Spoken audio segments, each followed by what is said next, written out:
Yes, Kevin Sasha Mabati, kumekucha. Yes.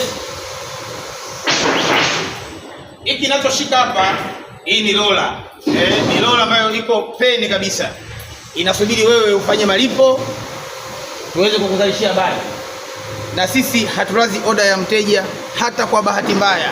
Labda uwe umekosea mwenyewe, umechelewa kulipia, lakini kama ukiwahi kulipia ni chap kwa haraka.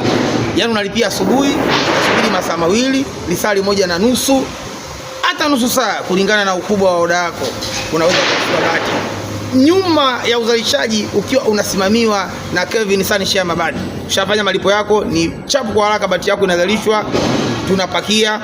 Kama bati inaenda mkoani itaenda huko, kama iko ndani ya Dar es Salaam itakuwa ndani ya Dar es Salaam. Lakini Sasha Investment Limited ni wazalishaji wa mabati bora.